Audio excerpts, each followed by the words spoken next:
Hello everyone. इस video में हम डिजाइन करेंगे ये 4 लेग का steel frame structure according to the IS 800 code. अब ये मैंने ऑलरेडी प्रिपेयर कर लिया है मटेरियल। मैं आपको बताता चलूंगा कि क्या क्या इंपॉर्टेंट पॉइंट्स हैं, क्या क्या इंपॉर्टेंट कमांड्स हैं और क्या क्या इंपॉर्टेंट टूल्स हैं जिससे हम डिजाइन कर सकते हैं। हम यहाँ जानेंगे कि कोड्स में क्या क्या बातें लिखी हैं और वो हमारे स्टैंड में होनी चाहिए या नहीं। तो चलिए शुरू करते हैं। सबसे पहले एक बेसिक फ्रेमिंग देखते हैं कि इसकी क्या फ्रेमिंग है। तो मैंने ये फ्रेम बना रखा है। अब हम क्या करेंगे, हम ये यूटिलिटीज पर जाएंगे। यहाँ पर नोड टूल्स का एक ऑप्शन होता है, इस पे अगर आप क्लिक करोगे तो यहाँ आएगा नोड टू नोड डिस्टेंस। तो हम पहले देख लेते हैं कि इसकी बेसिक लेंथ, विड्थ और हाइट क्या है। तो अगर मैं ये देखूं तो ये है हमारा 6 मीटर लेंथ और लेंथ विड्थ बेसिकली हमारी 6x5 है। और हाइट क्या है इसकी? हाइट है इसकी 9 मीटर, जिस पर मैंने 4.5 मीटर पर एक गर्डर बनाया है। नीचे मैंने पिन सपोर्ट दिए हैं और जो माइनर एक्सिस की डायरेक्शन है उसमें मैंने बीम्स डाली है और मेजर एक्सिस जो कॉलम का है वहां पर मैंने गर्डर्स डाले हैं और माइनर एक्सिस को मैंने ब्रेस किया है और प्लेन ब्रेस भी मैंने प्रोवाइड किए है। तो स्टेबिलिटी पॉइंट ऑफ व्यू के हिसाब से ये हमारा स्ट्रक्चर स्टेबल है। अब अगर मुझे ये डायमेंशन हटानी है तो मैं यहाँ पर जाऊंगा remove node to node distance. तो ये था हमारा ज्योमेट्री का पॉइंट ऑफ व्यू। अब हमारा जो नेक्स्ट टास्क है वो है प्रॉपर्टीज असाइन करना। तो यहाँ पर पहले हम सेक्शन असाइन करेंगे। तो जब हम सेक्शन डेटाबेस में जाते हैं तो यहाँ पर हमें दिखेगा इंडियन, और इंडियन पे हमें ये डिफरेंट डिफरेंट शेप्स के हमें सेक्शन दिखेंगे। तो कुछ हमें डब्ल्यू शेप में मिलेंगे। डब्ल्यू शेप का मतलब हो गया हमारा वाइड फ्लैंज होगा। फिर ऐसे ही हमारे एच होते हैं और एम होते हैं। तो हम वो सभी सेक्शंस यहाँ से ले सकते हैं। तो यहाँ पर हमने ये ISHB प्रोवाइड किया है कॉलम्स को, ISMB प्रोवाइड किया है हमने बीम्स एंड गर्डर्स को, और एंगल सेक्शन प्रोवाइड किया है हमने ब्रेसिंग्स को। वर्टिकल ब्रेस को 100 का एंगल है और 90 का प्लेन ब्रेस को एंगल है। अब ये तो एक पॉइंट हुआ कि सेक्शन असाइन करना। नेक्स्ट यहाँ पर इंपॉर्टेंट हमें ध्यान देना है कि इधर हम डिफाइन भी कर सकते हैं। कल को अगर हम कंक्रीट यूज कर रहे हैं तो हम यहाँ से डिफरेंट शेप्स को डिफाइन कर सकते हैं। फिर सेक्शन के साथ ही यहाँ पर आता है बीटा एंगल। बीटा एंगल क्या है? अब लेट्स से अभी ये जो कॉलम है इसका बीटा एंगल 0 है। बीटा एंगल 0 का मतलब कि ये जो हमारी एक्स डायरेक्शन है इसकी तरफ इसकी क्या होगी? मेजर डायरेक्शन होगी। हमारा जो फ्लैंज होगा वो एक्स की तरफ होगा। अगर मैं जैसे ही बीटा एंगल 90 डाल दूंगा यहाँ पर तो कॉलम की डायरेक्शन चेंज हो जाएगी, 90 डिग्री चेंज हो जाएगी, यानी कि वो एक्स से हमारा 90 घूम जाएगा। तो जो फ्लैंज अभी एक्स की तरफ है वो हमारा जेड की तरफ हो जाएगा। तो इससे बहुत फर्क पड़ता है हमारे स्ट्रक्चर पर। तो अभी हमने कोई बीटा एंगल नहीं दिया है तो इसका मतलब ये है कि इसका एक्स की तरफ फ्लैंज है, यानी कि ये हमने इसलिए यहाँ पर मोमेंट कनेक्शन बनाया है। और जहां पर वेब है वहां पर हमने शेयर कनेक्शन दिया है। तो ये था हमारा प्रॉपर्टीज। अब नेक्स्ट जो है वो है हमारा मटेरियल। तो हमने मटेरियल स्टील प्रोवाइड किया है। अब इस पर आप एडिट भी कर सकते हो। तो यहाँ पर हमने देखना है ये कुछ पहले ही प्रीफिक्स्ड वैल्यू डली हुई है। यहाँ पर आप Fy और Fu डाल सकते हो। तो ये है हमारा स्टील की प्रॉपर्टीज जो कि यहाँ पर प्रीडिफाइन है। अब हम चलते हैं स्पेसिफिकेशंस पर। अब यहाँ पर स्पेसिफिकेशन क्या क्या है? इधर मैंने बात करी कि हमारा बेसिक एक 3D फ्रेम में क्या होगा। कॉलम्स होंगे, गर्डर्स होंगे, कुछ बीम्स होंगी और कुछ हमारी ब्रेसिंग्स होंगी। अब ब्रेसिंग्स क्या है? बेसिकली ब्रेसिंग्स एक्शियल लोड लेती है। तो क्योंकि वो एक्शियल लोड लेते हैं तो हमें उन्हें ट्रस असाइन करना पड़ेगा। तो यहाँ पर आप बीम पर जब जाओगे तो यहाँ पर डिफरेंट डिफरेंट स्पेसिफिकेशन हम प्रोवाइड कर सकते हैं। जैसे अगर कोई ऐसा मेंबर हमने प्रोवाइड किया है कि जो सिर्फ कंप्रेशन ले सकता है तो हम कंप्रेशन ओनली स्पेसिफिकेशन को यूज करेंगे। टेंशन ले सकता है तो टेंशन ओनली। लेकिन ट्रस एक ऐसी चीज है जो कंप्रेशन और टेंशन दोनों लेगी लेकिन बेंडिंग मोमेंट नहीं लेगी। तो इसलिए मैंने यहाँ पर ट्रस असाइन किया। कल को आप कोई केबल असाइन करते हो तो वो केबल यहाँ से होगा, क्योंकि स्टैट को नहीं पता कि आपने ये जो नोड टू नोड में एक बीम डाली है ये है क्या, ये जो मेंबर डाला है ये है क्या। तो वो आपको बताना पड़ेगा कि ये मेंबर ये है। कल को मेंबर पर फायर प्रूफिंग भी आ रही है तो वो आप फायर प्रूफिंग भी यहाँ डाल सकते हो। यहाँ पर एक है हमारा BFP और दूसरा है हमारा CFP। BFP basically block fire proof, कि जैसे ये आई सेक्शन है ना तो पूरा ब्लॉक हमारा फायर प्रूफ हो जाएगा। पूरा ब्लॉक को हम कवर कर देंगे विद सम मटेरियल जो कि फायर प्रूफ होगा। CFP क्या होता है? बेसिकली CFP क्या है कि सिर्फ बाउंड्रीज पे ही हम उसको कवरिंग देंगे। तो ऐसे ही इसमें काफी चीजें हैं, अगर कुछ इम्परफेक्शन है तो वो भी आप यहाँ पर डाल सकते हो। और एक सबसे इंपॉर्टेंट है जो ज्यादातर प्रोजेक्ट्स में यूज होती है, वो है रिलीज। रिलीज क्या है? अगर आप नोड टू नोड पे एक मेंबर डालते हो तो वो अब क्या है, पिन कनेक्शन है या फिक्स कनेक्शन है, ये कैसे बताया जाए? अब कॉलम को तो हमने यहाँ सपोर्ट डाल दिया, तो पता चल गया कि ये पिन है, लेकिन जब हम मेंबर पर बात करते हैं उसको कैसे पता चलेगा कि ये पिन कनेक्शन है? अब ये पिन कनेक्शन क्या है? तो बेसिकली पिन हो गया हमारा शेयर कनेक्शन, कि शेयर ट्रांसफर हो जाएगा पर मोमेंट नहीं होगा। ये हमारा क्या है, गर्डर। इधर क्या होगा कि मोमेंट भी ट्रांसफर होगा। तो इधर हमें कोई ब्रेसिंग हमने नहीं दी होगी, आप देख सकते हो। तो इसलिए अब यहाँ पर हमने क्या किया, ये है हमारी रिलीज कमांड। पहले लोकेशन पूछ रहे हैं स्टार्ट, और एक लोकेशन है एंड। अब ये क्या है? सो मान लो ये मेरा कोई एक मेंबर है, मैं इसी को सिलेक्ट करता हूँ, व्यू सिलेक्टेड ऑब्जेक्ट्स। अब मैं यहाँ पर शिफ्ट ई दबाता हूँ, तो शिफ्ट ई से क्या पता चलता है, एक ग्रीन और एक ब्लू। जो ग्रीन है वो क्या है, स्टार्ट एंड, और ब्लू क्या है हमारा, एंड। अब यहाँ पर ये ग्रीन और ब्लू कैसे बना, ये बेसिकली आपने कैसे मॉडल किया वो डिसाइड करता है। लेट्स से आपने ये मॉडल ऐसे किया होता, उल्टा किया होता, आप 21 से 24 को कनेक्ट करते, तो अब क्या होता, जो 21 है ना वहां पर हमें ग्रीन लाइन दिखती। जैसे इस केस में अगर आप देखोगे, अभी वाले केस में हमें 24 पर ग्रीन लाइन दिख रही थी। तो ये काफी इंपॉर्टेंट हो जाता है, स्टार्ट और एंड देखना। तो इसको हमें हमेशा देखना ही चाहिए। अभी अगर आप इस पे क्लिक करोगे तो तब भी आ जाता है कि ग्रीन एंड ये है, यानी कि ये स्टार्ट एंड है, यानी कि 24 जो नोड है वहां से हमने बीम बनाई है अपनी, ये स्टार्ट एंड हो गया और वो हमारा एंड हो गया। अब ये है रिलीज कमांड। अब रिलीज में हमने स्टार्ट किया और उसके बाद हमने मोमेंट को रिलीज करना है। बेसिकली यही है कि पिन बनाना है। पिन बनाने से क्या है, हमें मोमेंट को रिलीज करना पड़ेगा। अब मोमेंट रिलीज करना है तो आप कहोगे कि M X M Y M Z तीनों रिलीज करने चाहिए। हाँ वो करने ही चाहिए, लेकिन एम एक्स इसमें बहुत कम होगा, तो इसलिए हमने वो रिलीज करा नहीं है। हमने यहाँ पर रिलीज किया है एम वाई और एम जेड। अब एम एक्स भी कर सकते हो। अब ऐसे यहाँ पर एंड एंड है, तो इस पे भी हमने M Y M Z release कर दिया। तो यहाँ पे आप देखोगे हमें दो डॉट्स दिखेंगे, एक 21 24 पे ब्लू दिखा, जैसे ही मैं एंड करूंगा तो मुझे 21 पे ब्लू दिखा। ये बेसिकली बता रहा है, हाईलाइट कर रहा है। तो इस तरह से मैंने क्या किया, जो भी जेड डायरेक्शन में बीम्स थी, अब जेड डायरेक्शन में बीम्स कौन सी है हमारी, एक ये है, ये है, ये है और ये है, इनको मैंने पिन कनेक्शन दे दिया। बेसिकली ये क्या हो गया, हमारा सिंपली सपोर्टेड बीम्स हो गई। और इधर मैंने क्या रखा, गर्डर। गर्डर बेसिकली मेरे दोनों एंड फिक्स है यहाँ पर।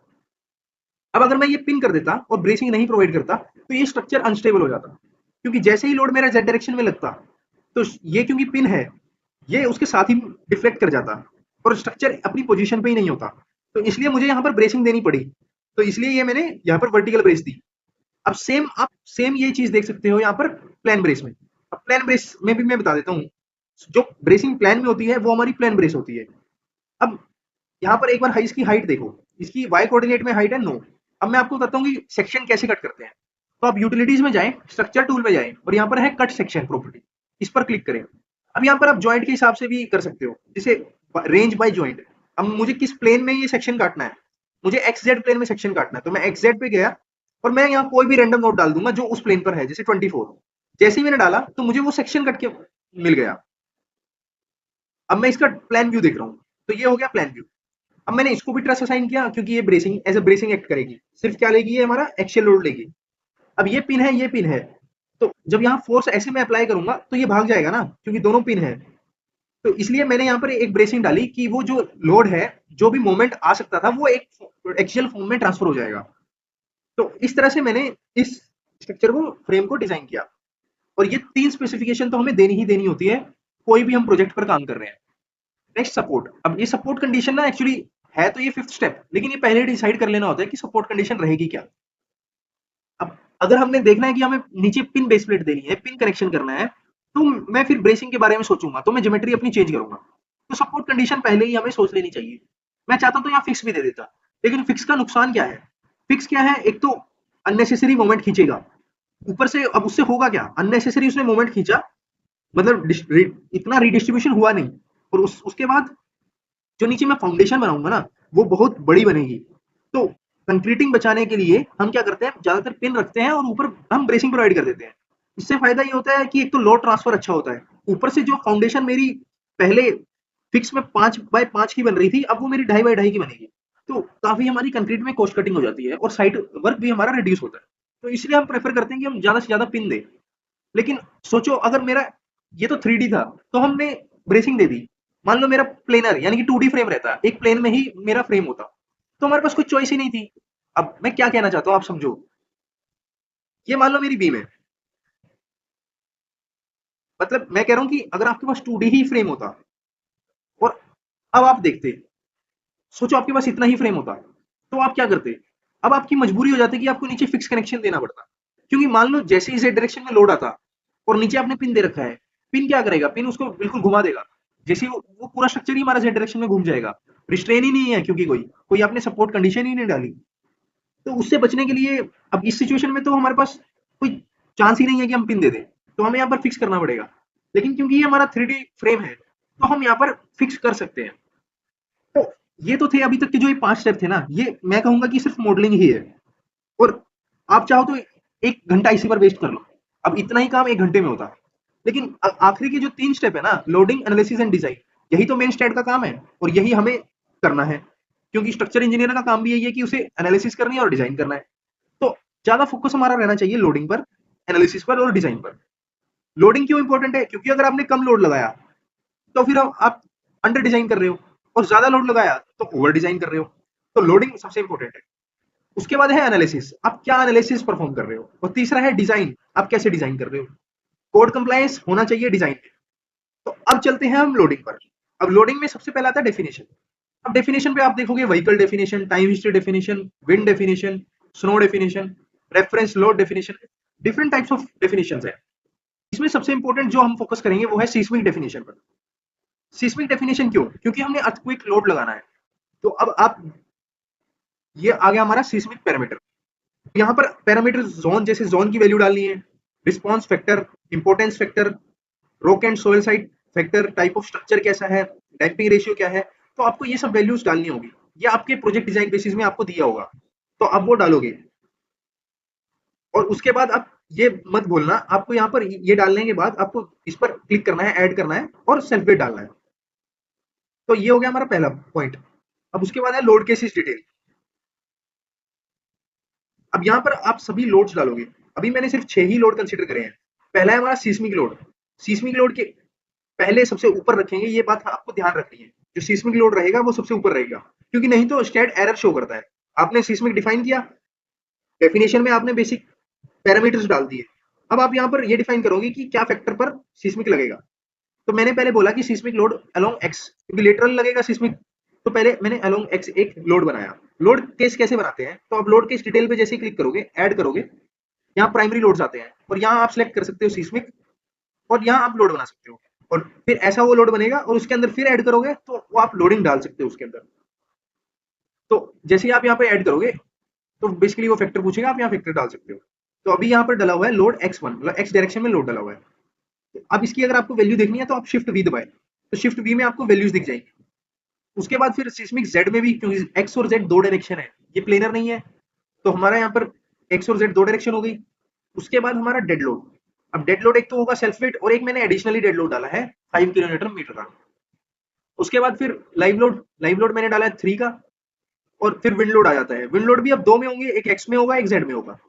तो ये जस्ट कैलकुलेशन करके मैंने डाल दिया एक्स में और जेड में, according to the height table value हमने विंड और सिस्मिक लोड डाल दिया। इसके लिए मैं एक सेपरेट वीडियो बनाऊंगा जिसमें हम विंड लोड कैलकुलेशन समझाएंगे कि कैसे करते हैं। लेकिन ये अभी फोकस हमारा रहेगा स्टैट की तरफ। तो अब बेसिकली हुआ क्या, हमने ये प्राइमरी लोड बना दिए हैं। कितने लोड बनाए? 6 लोड बना दिए। 2 सिस्मिक के, 2 विंड के, एक डेड लोड, एक लाइव लोड। तो इतने लोड तो मिनिमम होने ही चाहिए आपके स्ट्रक्चर के लिए। अब हम कॉम्बिनेशंस बनाएंगे। अब यहाँ पर आ जाता है कोड कंप्लायंस। कोड यहाँ से स्टार्ट हो जाता है अपना काम करना। अब पहला, जैसे ये आप देखोगे आईएस कोड में लिखे ही है, ये load combination 1.5 dead load plus live load. अब ये बनते कैसे हैं? तो आप फिर यहाँ पर जाएं, लोड केस डिटेल में ऐड करें। यहाँ पे आप लोड जनरेशन पे जाएं, डिफाइन कॉम्बिनेशन पे जाएं। यहाँ आप सिलेक्ट करोगे 3 और 4 केस। तो 3 और 4 मैंने सिलेक्ट किया, ये यहाँ डाला, यहाँ मैंने फैक्टर डाला, तो वो मुझे कुछ ऐसे ही दिखेगा जैसे अब दिख रहा है 101। तो अब हम एक बार कॉम्बिनेशन देख लेते हैं क्या क्या डाले हमने। तो पहला है 1.5 dead load plus live load. दूसरा है, अब मैंने डेड लोड, लाइव लोड और विंड एक्स को कंसिडर किया, तो उसके साथ फैक्टर आया 1.2 का। फिर माइनस में, फिर प्लस जेड, माइनस जेड। अब डेड लोड और लाइव लोड को ही कंसिडर किया, विंड लोड को कंसिडर किया, सॉरी 1.5 लगा दिया, और फिर 1.5 गुना विंड कर दिया और 10% रिड्यूस कर दिया डेड लोड को, और कॉम्बिनेशन बना दिए। तो ये काफी सारे कॉम्बिनेशन बन गए हमारे, ऐसे हम बनाते गए। अब उसके बाद ये तो ऊपर वाले जो कॉम्बिनेशन थे ये हमारे स्ट्रेंथ केस के थे, अभी 125 पर जाके खत्म हो गए। उसके बाद सर्विसिबिलिटी केस। सर्विसिबिलिटी केस है क्या है, बेसिकली सर्विसेबल कंडीशंस में हमें चेक करना है। तो क्योंकि लिमिट स्टेट डिजाइन जो मेथड है उसमें हमारे दो केस आते हैं, लिमिट स्टेट ऑफ स्ट्रेंथ और एक कोलैप्स, और एक आता है सर्विसिबल केस का। तो ये 100 से 25 तक तो हमारे स्ट्रेंथ केस थे, ये सर्विसिबल है। यहाँ पर हमने कोई फैक्टर नहीं यूज किया, सिर्फ वन यूज किया है, तो ये हमने सिंपल केसेस बना दिए। तो अभी तक हमने लोड कॉम्बिनेशन सीख लिए और लोड केसेस देख लिया। अब हम एनवलप बनाते हैं। एनवलप बेसिकली एक, ये जितने भी इतने सारे लोड कॉम्बिनेशन है तो इसका एक एनवलप बना दिया, एक सेट बना दिया। तो जैसे मैंने एनवलप 1 को नाम दे दिया था स्ट्रेंथ, और इसमें 101 से 125 तक के लोड कॉम्बिनेशन डाल दिए। एक दूसरा एनवलप बनाया, एनवलप 2 सर्विसिबिलिटी, और उसमें 201 से 209 तक के लोड कॉम्बिनेशन डाल दिए। तो ये हो गया हमारा लोडिंग का पार्ट यहाँ कंप्लीट। तो अब चलते हैं हम एनालिसिस पार्ट पर। तो जैसे ही आप यहाँ डिफाइन कमांड पर क्लिक करोगे तो आपको काफी सारी एनालिसिस दिखेगी। इसमें सबसे सिंपल बेसिक जो है हमारी, वो है परफॉर्म एनालिसिस, कि जो लोड आया वो हमारा उस हिसाब से डिस्ट्रीब्यूट हो जाएगा मेंबर्स में और हमें मिल जाएगा। फिर एक होती है पी डेल्टा एनालिसिस, जिसमें हम सेकंड ऑर्डर इफेक्ट्स को कंसीडर करते हैं। तो यहाँ पर हम नंबर ऑफ हाइड्रेशन डाल देते हैं और कन्वर्जिंग वैल्यू डाल देते हैं और ऐड कर देते हैं। तो हमने यहाँ पर पी डेल्टा एनालिसिस को अभी यूज किया है। आप परफॉर्म एनालिसिस भी कर सकते हो। तो एनालिसिस में बस इतना ही काम होता है, आपको बताना होता है कि आप किस एनालिसिस से स्ट्रक्चर को डिजाइन करना चाहते हो। अब उसके बाद आते हैं हम डिजाइन पर। अब डिजाइन पर ना मैंने दो पैरामीटर बनाए हैं, पैरामीटर 1 और पैरामीटर 2। अब ये क्यों बनाए, क्योंकि मैं अलग लोड कॉम्बिनेशन में अलग तरीके से डिजाइन करना चाहता हूँ। अब है तो लिमिट स्टेट डिजाइन, ऊपर आपने करंट कोड एलएसडी डाला हुआ है। अब इसके अंदर आप पहले स्ट्रेंथ डिजाइन करोगे, जिसमें आपने जो हायर वैल्यूज ली हुई है अपने लोड्स की, जो आपके 101 से 125 तक के लोड कॉम्बिनेशन थे, आप उनको यूज करोगे, और उससे आप मेंबर देखोगे कि मेंबर पास हुआ कि नहीं। फिर एक सेकंड जो एनालिसिस है, जिसमें हमने कोई लोड कॉम्बिनेशन नहीं लगाए, सब कुछ बन रखा था फैक्टर, उससे आप डिफ्लेक्शन चेक करोगे कि यार मेरा स्ट्रक्चर सर्विसेबल भी है कि नहीं। तो ये बेसिकली दो हमारे पैरामीटर्स हैं। अब इनमें क्या क्या डलता है वो इंपॉर्टेंट है। अब जैसे ही आप पैरामीटर 1 पे बनाओगे, इसके अंदर सबसे पहले तो आप कोड डालोगे कि किस कोड से आपको डिजाइन करना है। तो हमारा IS 800 है, लिमिट स्टेट डिजाइन। अब उसके बाद नेक्स्ट आता है हमें सिलेंडरनेस चेक करना है। अब सिलेंडरनेस रेशियो क्या है, KL/R। तो K पैरामीटर डालना पड़ेगा, L पैरामीटर डालना पड़ेगा, और वो R पैरामीटर जो है वो अपने आप ले लेगा जो आपने मेंबर सेक्शन असाइन किया। तो अब पहले है KY। KY बेसिकली क्या है, अब अगर आप इसकी स्ट्रक्चर देखोगे ना, शिफ्ट O दबाओ, तो इस शिफ्ट O में आपको दिखेगा कि आपकी आई सेक्शन कैसे है। अब अब आप देखोगे ये जो रेड है ना, रेड एक्सिस है, ये बेसिकली हमारी क्या है, माइनर एक्सिस है।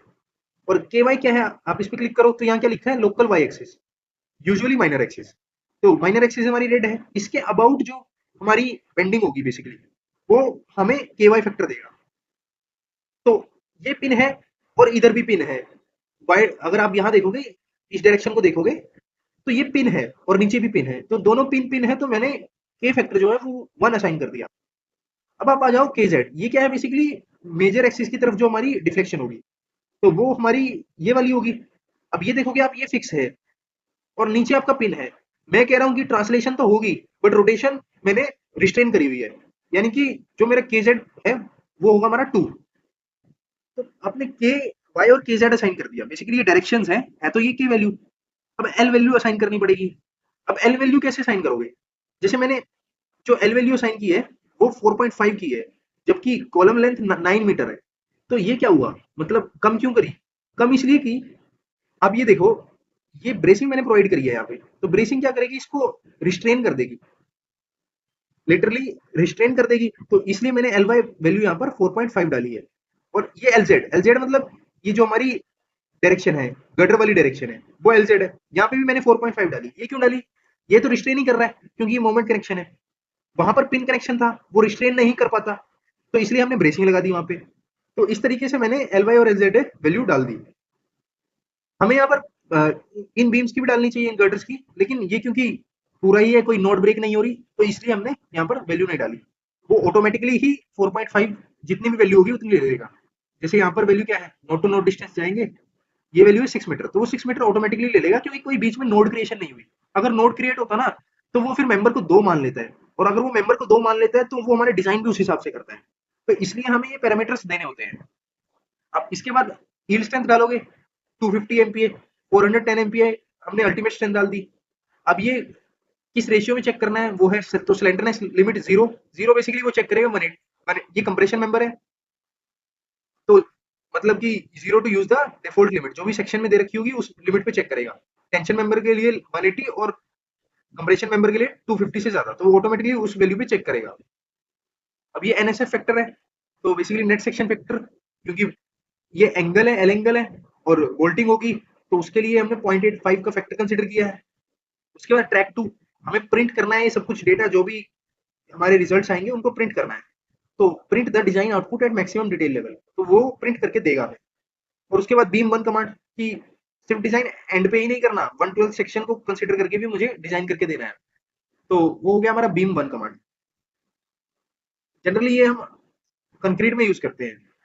उसके बाद हम चेक कोड डालना है और लोड लिस्ट भी डालना है। अब लोड लिस्ट क्या है बेसिकली, अब ये जो मैंने पैरामीटर वन बनाया ना, इसके अंदर किस किस लोड को चेक करना है। तो लोड लिस्ट को मैं ऊपर रखा और चेक कोड नीचे रखा। पहले मैं लोड को बुलाऊंगा कि भाई लोड ये लोड आ जा, तो 101 से लेके 150 लोड मैंने 125 लोड मैंने बुलाए। तो इसलिए मैंने यहाँ पर load list envelope one command दे दी कि एनवेलप वन को मैंने कॉल किया है यहाँ पर। और उसके बाद फिर मैंने चेक कोड डाल दिया कि इन सभी मेंबर्स को तुमने चेक करना है अंडर पर्टिकुलर लोड कंडीशन। तो ये हमारा पैरामीटर वन है। अब उसके बाद पैरामीटर टू पे चलते हैं। ये तो था हमारा स्ट्रेंथ डिजाइन, तो स्ट्रेंथ डिजाइन हो जाएगा पैरामीटर वन के अंदर। अब चलते हैं हम स्ट्रेंथ टू पर, पैरामीटर टू पर। अब यहाँ पर फिर मैंने कोड को बुलाया। अब ये है permissible limit of the deflection, कि कितना हमारा डिफ्लेक्ट कर सकता है। लेकिन ये 350 कैसे है, तो पहले डिफ्लेक्शन लेंथ देखो। अगर 6 मीटर डिफ्लेक्शन लेंथ है, डिवाइडेड बाय 350 कर दो, तो उतनी परमिसिबल हमारी डिफ्लेक्शन हो सकती है एमएम में। अब ऐसे ये डीएफएफ 200 असाइन कर दिया, 200 कॉलम्स को असाइन किया है, 350 मैंने बीम्स और गर्डर्स को असाइन किया है। और डीजे वन डीजे टू क्या है, अब ये देखो डीजे वन, डीजे वन ये नोड क्या है टू, तो डीजे वन मैंने डाला टू और मेंबर सिलेक्ट किया ये वाला। उसके बाद डीजे टू, डीजे टू 22, ये है डीजे टू 22, मतलब ये स्टार्ट है ये एंड है, ये एक पूरा मेंबर है। और मैंने डीजे वन टू डाल के उसके अंदर मेंबर असाइन कर दिया, वो वाला कॉलम जिसके अंदर वो स्टार्ट और एंड एंड नोड थी। तो इस तरह से मैंने सबको DJ one DJ two assign किया है, आप देख सकते हो सभी कॉलम्स को एंड गर्डर्स को भी। ये ज्यादातर हमें वहां मैंने बीम्स को नहीं असाइन किया, वो जस्ट आपको समझाने के लिए नहीं किया। लेट्स से यहाँ पर कोई नोड ब्रेक हो रहा होता, तो क्या करता स्टैड ना, जहां नोड ब्रेक हुआ ना, मान लो यहाँ 23-22 के बीच एक और नोड होता, और इसका लेंथ हमारी कितनी है 5 मीटर है, मान लो 2.5 मीटर पे एक नोड होता, तो वो इस रेड वाले मेंबर को ना दो मेंबर कंसीडर करता अगर बीच में नोड होता, और वो 2.5 मीटर के हिसाब से डिजाइन करके आपको बोलता। आप सोचते कि यार ये तो पास हो गया, लेकिन वो जो डिजाइन था वो 2.5 मीटर के हिसाब से था। जैसे ही आप लेंथ बढ़ाओगे 5 मीटर करोगे, वो फेल दिखा सकता है। तो इसलिए ये डीजे वन डीजे टू और ये सभी पैरामीटर्स असाइन करना बहुत इंपॉर्टेंट टास्क है। मैं कहूंगा सबसे इंपॉर्टेंट टास्क यही है। उसके बाद फिर मैंने लोड लिस्ट एनवेलप टू को कॉल किया, मतलब 201 से 209 वाले लोड कॉम्बिनेशन यहाँ कॉल किए और चेक कोड लगा दिया। अब यहाँ चेक कोड में मैं बेसिकली ना ये ट्रसेस हटा सकता हूँ, क्योंकि इनको हम चेक नहीं करते ये ब्रेसिंग्स को। तो मैं यहाँ पर चेक कोड कैसे हटाऊंगा, मैं यहाँ जाऊंगा टॉगल असाइन करूंगा। टॉगल का मतलब क्या है कि विपरीत, ऑपोजिट कर देगा चीजों को। तो जैसे मैंने ये टॉगल असाइन किया और अब हाईलाइट करूंगा, चेक कोड पे जाऊंगा, तो आप देखोगे ब्रेसिंग्स हट गई है, क्योंकि सर्विसिबिलिटी में मैंने जो कमांड दी है ना, वो दी ही गर्डर बीम और कॉलम्स की है। तो चेकिंग हम क्या कर रहे हैं सर्विसिबिलिटी में, गर्डर बीम और कॉलम्स को चेक कर रहे हैं, ब्रेसिंग्स को चेक नहीं कर रहे हैं। तो इस तरह से मैंने ये दोनों पैरामीटर बना दिए हैं। अब ये हो गया हमारा काम खत्म यहाँ पर। अब हम करेंगे इसको रन। तो आप एनालिसिस एंड डिजाइन पे जाए, रन एनालिसिस करें, सेव करें स्ट्रक्चर को,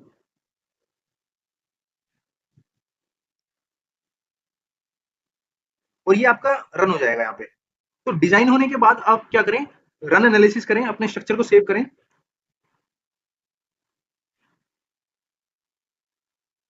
और पोस्ट प्रोसेसिंग मोड में जाए,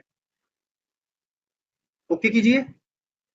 यहाँ पे सबसे पहले आप रेशियो देख लें कि क्या रेशियो आ रहा है। अब आप देख रहे हो कि यहाँ पर क्या हुआ, मेरा सब पास कर गया लेकिन प्लान ब्रेस फेल हो गई है। तो अब प्लान ब्रेस फेल क्यों हुई, अब इसका रीजन देखना पड़ेगा। अब लोग यही सोचते हैं कि मेंबर साइज बढ़ा दें, बट मेंबर साइज बढ़ाने से क्या होगा, आपको पहले ये तो पता होना चाहिए ना फेल क्यों हो रहा है वो। तो अब यहाँ क्लिक कीजिए, स्टिल डिजाइन पे जाएं, स्टिल डिजाइन पे जाएंगे, वो कह रहे हैं कि स्लेंडरनेस में फेल हो गई है ये, तो आपको स्लेंडरनेस ठीक करना पड़ेगा। स्लेंडरनेस ठीक करने के लिए क्या है, आप आर वैल्यू बढ़ा दीजिए। तो यहाँ पर लेंथ देखो, लेंथ बहुत ज्यादा है, 7.81 है, और हमने एंगल्स यूज किया है, तो उस वजह से ये फेल दिखा रहा है। तो अभी आप क्या कर सकते हो इस सिचुएशन में, आप अब यही फेल हो रहे हैं ये तो मेंबर, तो इनको पास कराना है, तो आप मेंबर साइज बढ़ा दो, या फिर दूसरा तरीका क्या है, आप इसको ब्रेक कर दो। तो अभी हम क्या करते हैं, हम मेंबर साइज बढ़ा देते हैं। मैं लेट्स से मैं टी सेक्शन यूज करता हूँ, और मैं असाइन टू सिलेक्टेड व्यूज कर देता हूँ। अब मैं यहाँ देख लेता हूँ कि ये इसकी प्रॉपर्टी क्या है, मैंने I S N T 150 assign किया है। तो आई एस एन टी 150 में मेरा जो डेप्थ है वो 150 आ रही है। तो पहले जो डेप्थ थी हमारे सेक्शन की वो 90 थी, तो मैंने थोड़ी बढ़ा दी है, तो मे भी पास हो जाए। तो हम दोबारा रन करते हैं। वैसे मुझे आर वैल्यू देखनी चाहिए वहां पर कि क्या आर वैल्यू आ रही है, वो अगर ज्यादा आएगी तभी वो पास होगा मेंबर। तो अप्लाई किया, ओके किया, यूटिलाइजेशन पे गया, तो वो पास हो गया, क्योंकि टी सेक्शन यूज किया मैंने तो बहुत कम रेशियो आया मेरा। तो इस तरीके से हमें पहला चेक कर लिया हमने। यूटिलाइजेशन से क्या हुआ, हमारा पैरामीटर 1 क्लियर हो गया कि हाँ स्ट्रेंथ में तो पास है, लेकिन अब हमें डिफ्लेक्शन भी चेक करनी पड़ेगी ना इसकी, इसलिए हम कॉलम सेलेक्ट कर लेते हैं। तो सिलेक्ट पर गए, बीम्स पैरेलल टू वाई किया, और कॉलम सेलेक्ट कर लिए। अब मुझे इनकी डिफ्लेक्शन चेक करनी है, तो कैसे करें। तो मैं यहाँ गया, समरी में देख लेते हैं, इसका ना मैं व्यू बना लेता हूँ। तो मैं यहाँ पर गया व्यू मैनेजमेंट में, सेव व्यू, इसका व्यू बन जाएगा, मैंने वन नाम दे दिया इसका। अब मैं समरी में गया, यहाँ क्लिक किया, रिजल्ट सेटअप किया, मुझे एनवलप 2 में चेक करना है, तो मैंने एनवलप 2 सेलेक्ट किया, रेंज में गया, व्यू सेलेक्ट किया, व्यू मुझे 1 रखना है, अप्लाई कर दिया, ओके कर दिया। अब आप मुझे ये जो डिफ्लेक्शन दिखेगी इन नोट्स की दिखेगी। अब मैं यहाँ चेक कर लेता हूँ कि क्या डिफ्लेक्शन आ रही है। तो यहाँ देखो, अब क्योंकि जेड डायरेक्शन में ब्रेसिंग लगी हुई थी, तो वहां पर डिफ्लेक्शन कम आई, और वाई में भी कम आएगी क्योंकि सपोर्ट है। तो ज्यादा कहाँ आनी थी, ज्यादा आनी ही हमारी एक्स में थी, क्योंकि वहां कोई ब्रेसिंग नहीं लगाई हमने। तो कितनी आ रही है, लेट्स से 11.3 आ रही है ना। तो अब देखो, हमारी डिफ्लेक्शन लेंथ कितनी थी, 9 मीटर थी, डिवाइडेड बाय मैं करूंगा 200, तो ये मेरी परमिसिबल लिमिट आई, और डिफ्लेक्शन कितनी आ रही है, 11.3। सो इस तरीके से हम डिजाइन करते हैं हमारे स्ट्रक्चर को स्टेड में। होप आपको ये वीडियो अच्छा लगा होगा।